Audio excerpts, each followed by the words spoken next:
Welcome, everyone, to this episode of the Dance to Oneness Podcast. We're on episode 21, and I'm your host, Amy Shine. And today we have a very special guest with us, Anne Maxwell. So, Anne Maxwell is a psychotherapist, and she is also an access consciousness facilitator. She is a child therapist, and she is one of the co-authors of the incredible book, Would You Teach a Fish How to Climb? Sorry, would you teach a fish to climb a tree? Boom. I keep putting how in there and it's not how. So welcome, Anne. Thank you, Amy. I'm so happy to be here. This is so cool. I love talking about the book.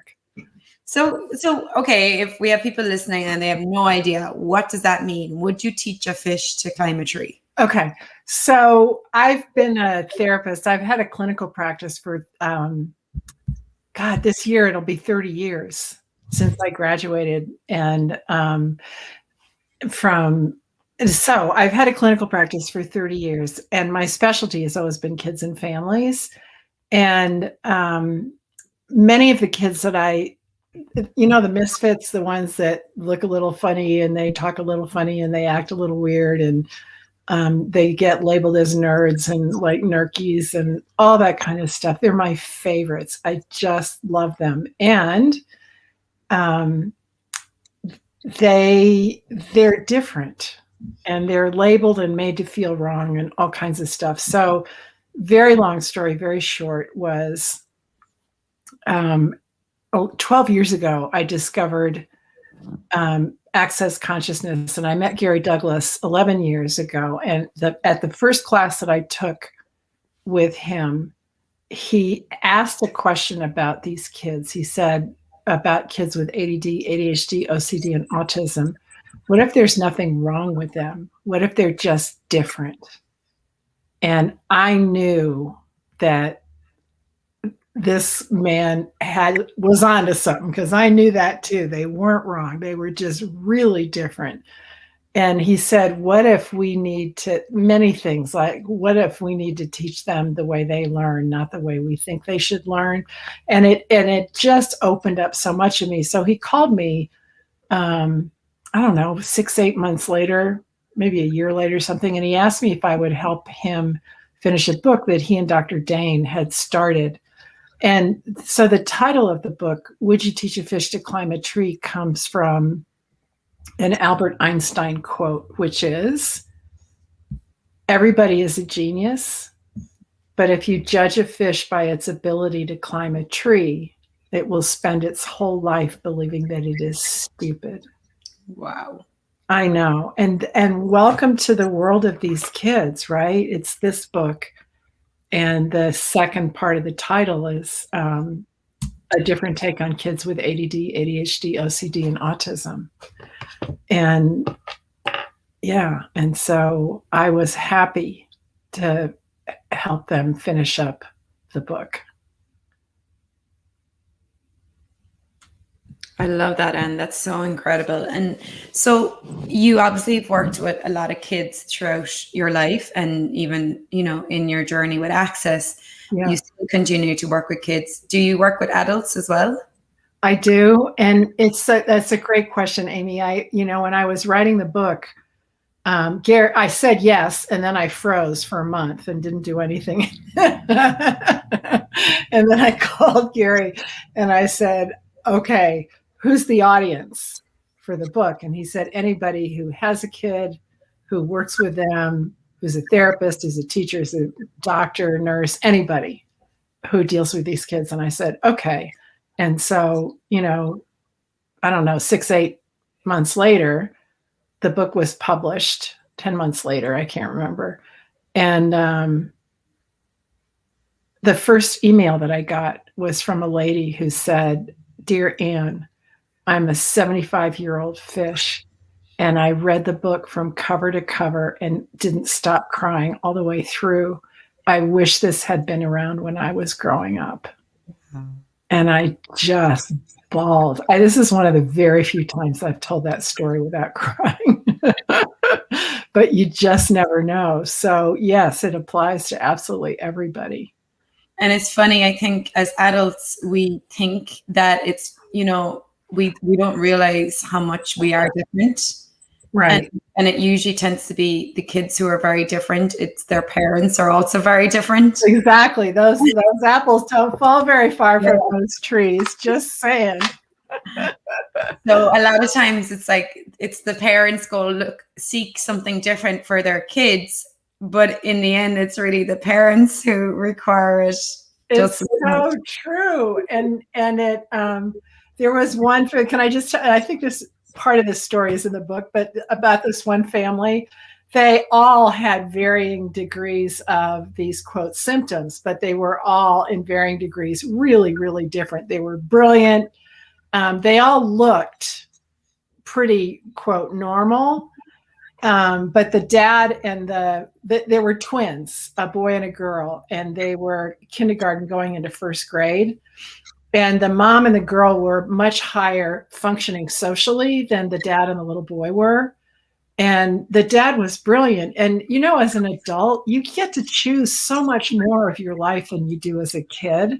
As a kid, you're told to sit down, shut up, be quiet, raise your hand, don't move, like all this kind of stuff that these kids can't do. And then one of the things about people with ADD, ADHD, OCD, and autism is that they're super, super, super, super, super, super, super, super sensitive to everything.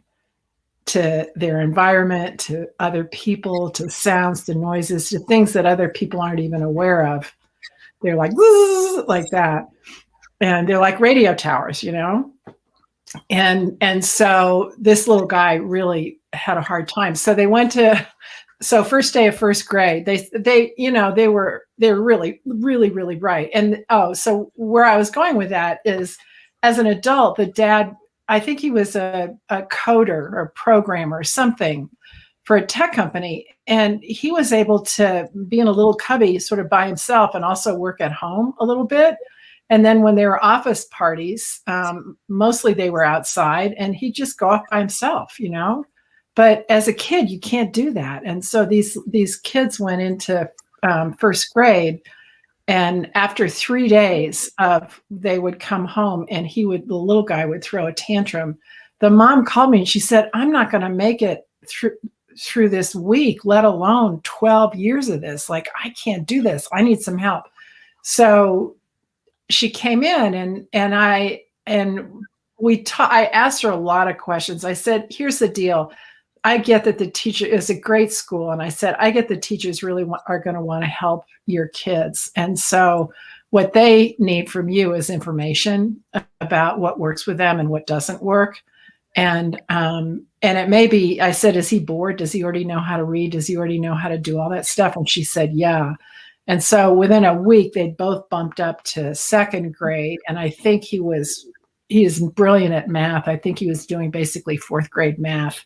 First grade of, first week of first grade or second week, something like that. So that helped with that. But part of my work as a therapist, working with teachers and with parents, is to ask them questions so that they can take what they know about themselves and they know about their kids and wrap words around it so that other people can get it and can give them the services and help them do what they need to do. So he had what's known as an IEP because he didn't fit the whatever, and which is an individualized education plan. And so that was all about skipping to second grade and fourth grade math and that kind of stuff. And in the social emotional part, one of the goals that they set for him was that he was going to be more social. And the evidence was that he was going to spontaneously interact with other kids. And I'm like, are you kidding me? And they said that the evidence that they used that he needed this was that he was isolative. And I'm thinking, and so I gave her the language to be able to talk to the school people about how isolative from their point of view with regular kids is really self-soothing from his point of view, and what he actually needed to be able to pull all his cells back together again during recess to be able to go back in and withstand the next couple hours until lunch and then until the end of the day, like that kind of stuff. So that's incredible. Like, so like how many people listening to this show, myself included right now, when we went to school, was like a sensory overload for us, Oh my like, God. I remember going from like, I went from like a country school where there was like 7 people in my class to like an all girls school, all girls, nuns, Oh my God. run by the nuns. And it was like 30 girls in my class, and they were so loud and just like constantly like just noisy. And I remember doing that, like you said, just sitting by myself, doing my homework. My homework was like, my coping mechanism was that on the breaks and at lunchtime, to drown out all the noise, I would start doing my homework. That break. So and I got bullied for it. I got told I was a snob and all this stuff, and I was stuck up, but I just couldn't cope with all the noise. So my coping mechanism was to like just focus on this homework and try and block out the noise.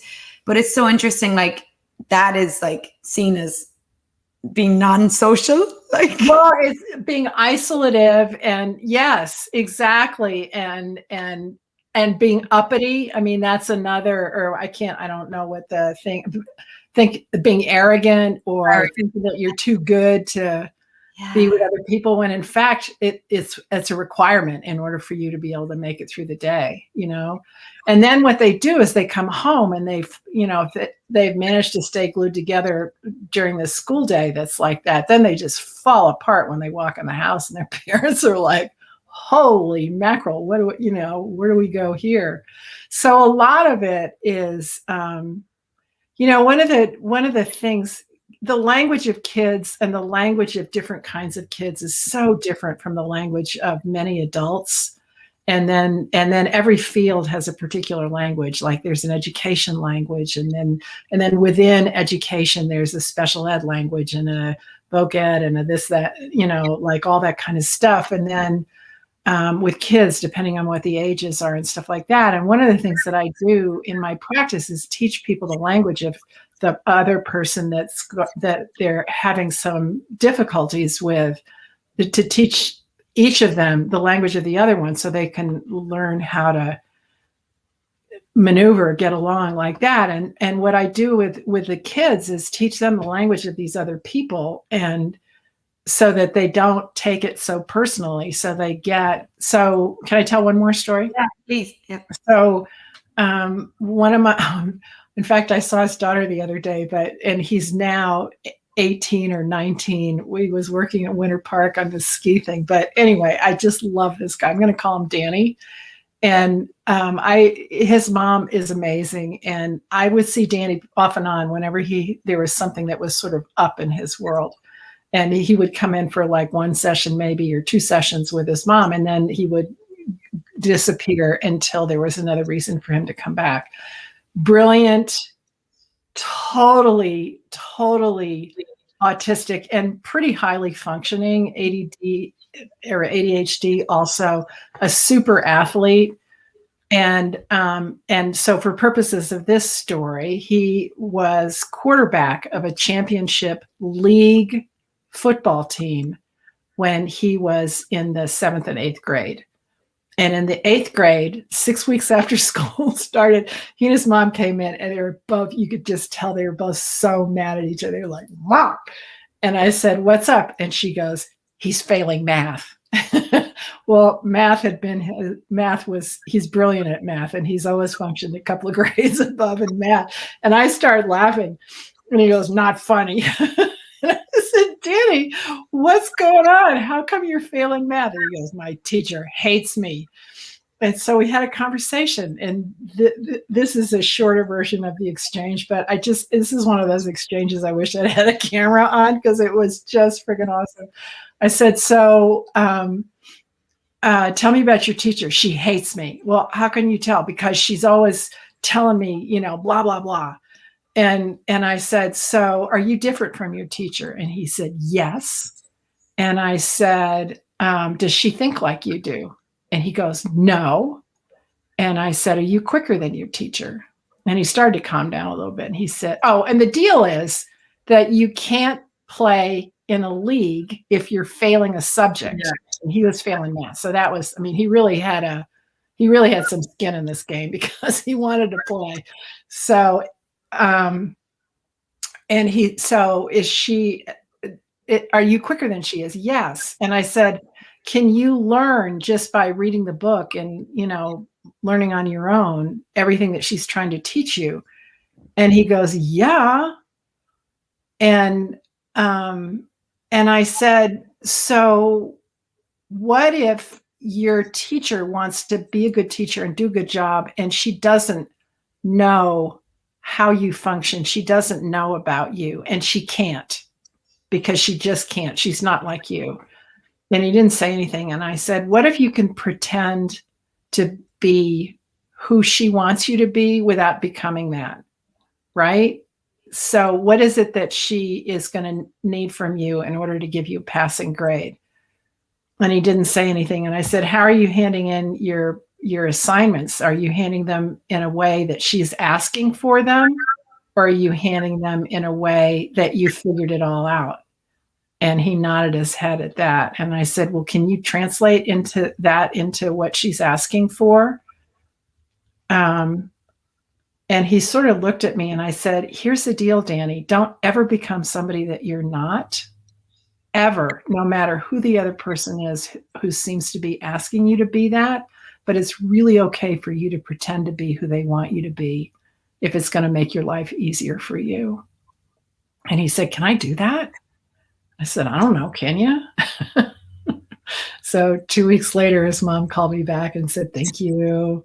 He's passing. And I said, how's he doing with the teacher? And she said, he's quit. Oh, we had a whole thing about how he was punishing her for not being able to get him. She said he's quit punishing her, but he didn't like her any better. And I said, good, awesome. Brilliant. I love it. But like that. Because they don't get it. Like, people don't get it that other people aren't. I don't get it that other people aren't like me. I know you don't either, right? We think that just because we're good at something or we get something that everybody else is going to know it, and because it's easy for us, it's going to be easy for everybody else. Come to find out, that's not true. Yeah. Yeah, we don't get that we're actually different. We really don't get it. I know. And he was missing that information. He didn't have the information that he could give her what she wanted. Yes, without becoming it. He thought that she should get him, but she couldn't He thought that she should get him, and he was hell-bent for leather that he was not going to become somebody that he's not. Because he and I had talked a lot about that. Does that make sense? Yeah. Yeah. And what would you do? So we have a question too. Someone was asking, like, if you have kids who have like a lot of OCD, ADHD, autistic, a lot of energy, or, like that, just don't want to be social. How can their parents be with them? Like, what questions can their parents ask? Well, sorry, my dog is my guard. She's bored and she wants me to take her for a walk. Talk about. I think her question, or this person's question was, I had some people send me in questions, was, how do you recommend to communicate? How can parents communicate with their children about their children's abilities in a way that the children can hear? Which you just kind of give an example there, but is there any other examples you have? Well, if you have a point of view about how your kid should be, your kid's going to pick up on that and push back really hard, or with varying degrees, either go underground or fight you. Mm-hmm. And the thing that my favorite question for kids is, so what do you know about this? Right? That's what I asked him. I don't know whether I said that, but that's really what I asked him about his teacher. So what do you know about your teacher? She hates me. So what else do you know about her? She hates me. So what else do you know about her? And he didn't say anything. And then I said, so is she different? Right? But if you're, as a parent, you're not the therapist. And I really, I'm really curious about people, and I honestly don't have a point of view about what the right answer is, because there is no right answer. I'm really curious about where they are and how they function and what got them there, and what their points of view are, and then inviting them to something different, which is easy for me as a therapist, seeing a kid 45 minutes to an hour once in a while. It's different. I get it. As a parent, you live with them, you birth them. They're yours for life, or you're theirs for life. I get that it's really different. And if you can let go of all the beliefs that you have about parenting, about kids, about what success looks like, about the way they should be, like all that kind of stuff, and then ask them questions without here's the thing, a question, if you know what the answer is, isn't a question. It's a statement with a question mark at the end of it. So what do you want for dinner is a statement with a question mark at the end of it. It presupposes A, that they're hungry, B, that they're going to eat, and C, that it's going to be in the form of dinner. Are you hungry? That's a question. Brilliant. That's a great example, Anne. Right? Yeah. When are you going to get your homework done is a statement with a question mark at the end of it. Do you have homework is a question. Right? Brilliant. How was your day is a question. Did you have fun at school is a statement with a question mark at the end of it, right? And you think about when it's a huge difference energetically, because it presupposes that there's some answer they're supposed to give you. And kids are and especially these kids are energetic little beings. They really are. I mean, everything is energy for them. And it really matters very little what people say compared to who they are with energetically, how they're presenting themselves to you. And so if you have a point of view about something, they're going to know it probably before you even do. And so the first step is to let go of all those points of view. And I'm sure Amy has done tons of podcasts on how to do ways to do it, right? And then once you have some space with that, you can ask questions like, so, your child comes home, so-and-so was mean to me, or my teacher was mean to me. So what do you know about Joey? Well, he's mean. He's a bully. Right. What else do you know about Joey? Well, he's a bully. Well, what else do you know about Joey? Well, he bullies. No, does Joey just bully you, or does he bully other people? He bullies everybody. He bullies other people, right? Like that kind of stuff. But anyway, does that make sense? You're constantly asking questions that gets them to look at what they're aware of, not asking questions to try and get the right view across. Yeah, right. And I think the big thing with being a parent is that, that you think you need to do everything right, and you need to make sure you're doing the good job. And so when you go to question your kids, it's not really a question, because you're trying to make sure that, you're doing the good job by making sure they're doing good. So that brings me to my favorite question for parents is, what is your job as a parent? Right? And a lot of parents, most parents will say to guide, to do this, to do that, to blah, blah, blah. And my response is, what if your job as a parent is to teach your kids to choose, not how to choose, but to choose, right? And how do you do that? You give them information and then you let them choose, right? So back to the dinner thing. Are you hungry? Yes. Well, I'm going to be cooking blah, blah, blah. We'll eat in a little bit. Or you may ask a question. How about this? Or how about that? Or what are you hungry for? Depending on what kind of mood you're in. Or I don't have time to cook. We're going to get takeout. How about one of these two you know what I mean? Like that kind of stuff. And you give them the information, and then you let them choose. So the information that Danny had in that other example was that he knew that if he failed math, he was going to get kicked off the team, or he wouldn't be allowed to play as long as his grades were failing. And that was a really high bar for him. He didn't want to cross that. And so the information that I gave him was in the form of asking him questions so that he could come up with the information himself about how different he was from his teacher. Yeah, you didn't tell him that I didn't tell him. No. You asked him questions that allow him to get his own awareness. And that Right. is such a gift. Yeah. When you get to your own awareness, nobody can take that away from you.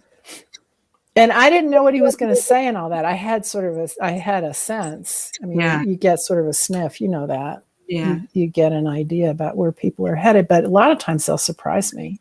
Yeah. But what do you know about blah, blah, blah? And what else do you know? What else do you know? And you let them talk it through. That, I'm not going to do my homework. Okay, so what's going to happen when you go to school tomorrow?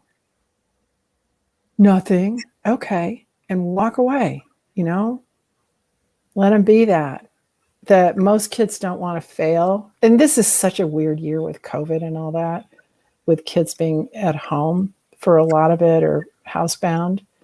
But, and so I don't know how they're going to do with, missed learning, which is really weird, missed learning and grades and all that. This may just be a giveaway year where, next year kids are just going to need to catch up. Yeah. But the reality is most people want to do well. They don't want to be held back. They don't want to fail. They don't want to do that. And yet if you take responsibility for the fact that your kid's going to repeat first grade or third grade or, not get into the college that they want to get into, then everybody gets to blame you. Here's the thing. Here's your kid. Here's whatever it is that's going on with them. And if you intervene, two things happen. One is that they don't ever get to work through whatever it is, because the reality is when you choose something, instantly there's an awareness that comes up. And so if you intervene in the choice that they're making to try to get them to choose something else, they don't get the awareness of what this is going to do. All they get to fight with you. You become their problem, not this. You're their problem.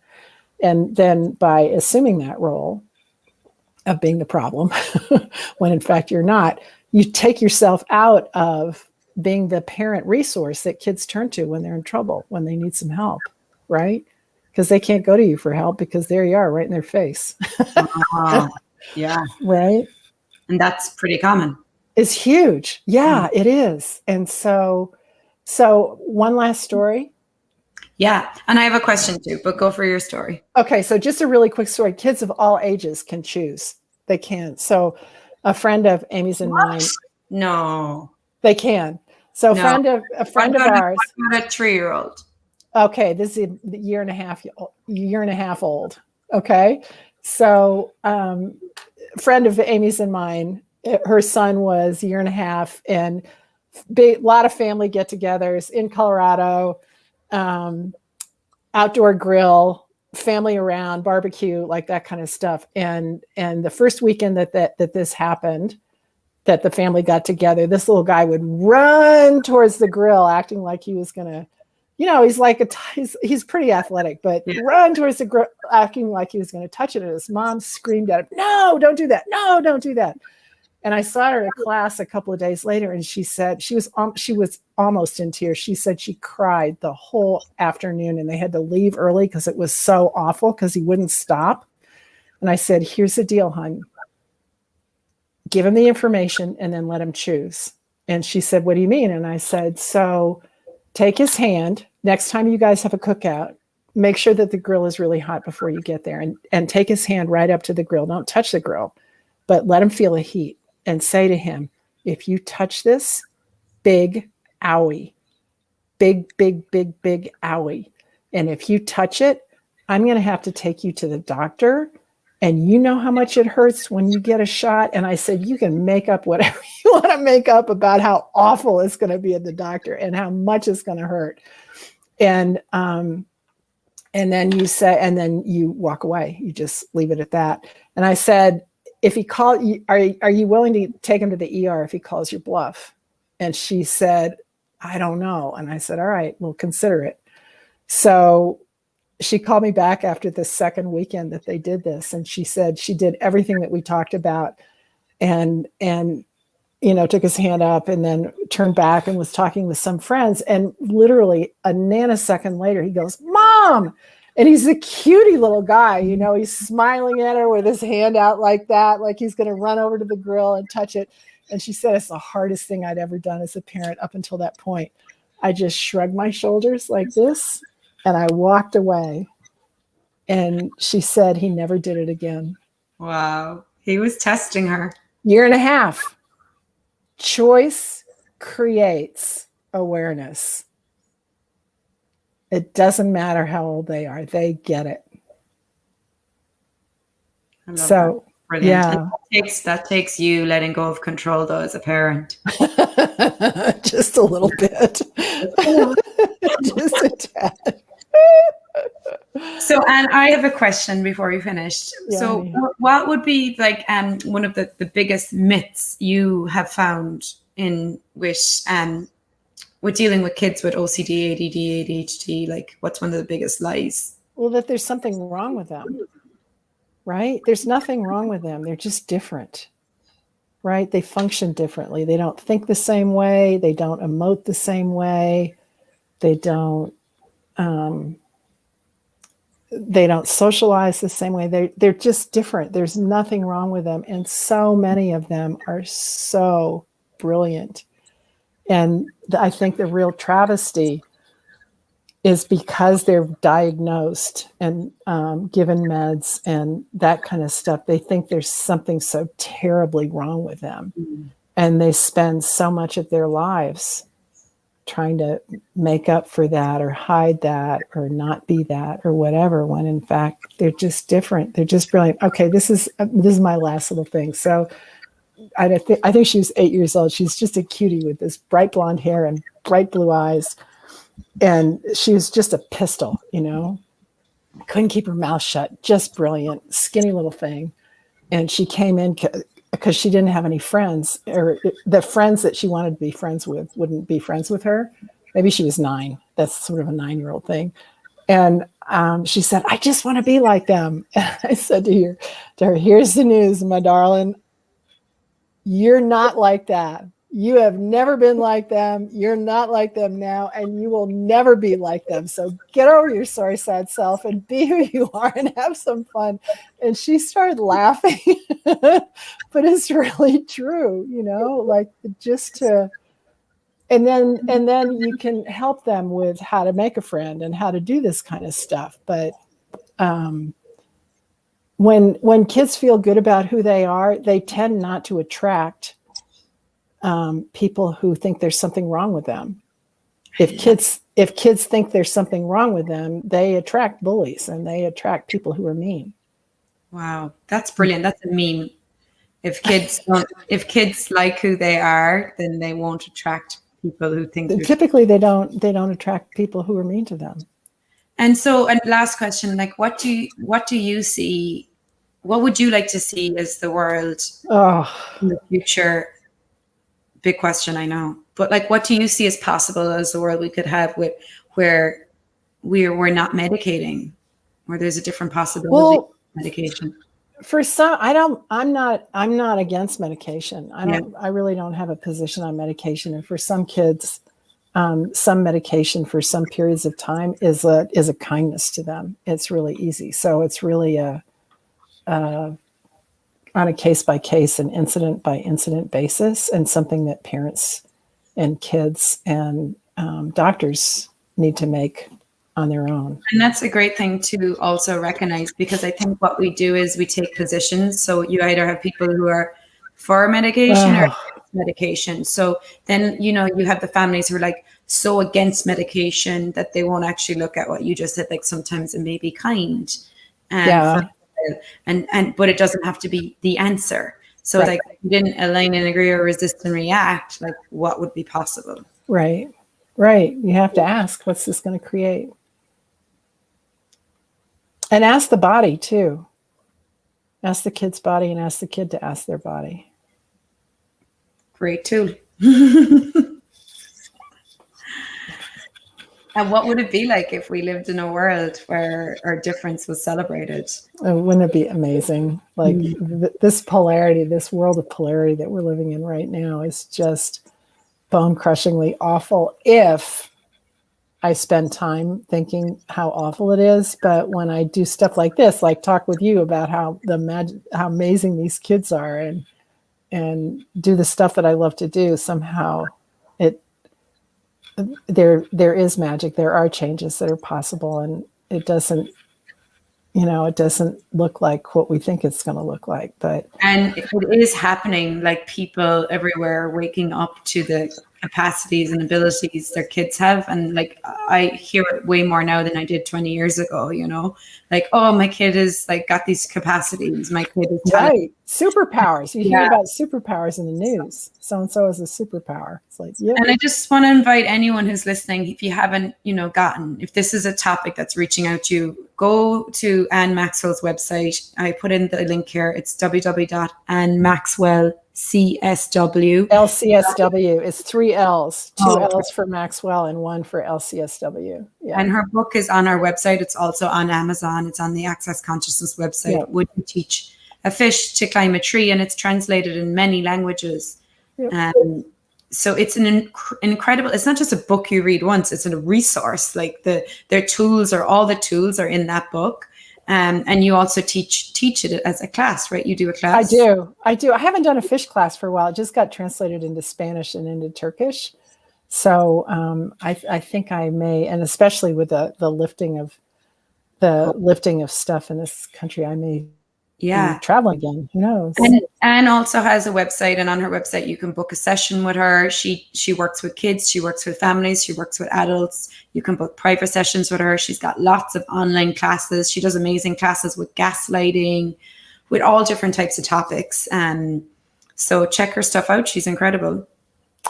And so is Amy. I love you so much. I'm so happy for you. You're just amazing. And this is an awesome podcast.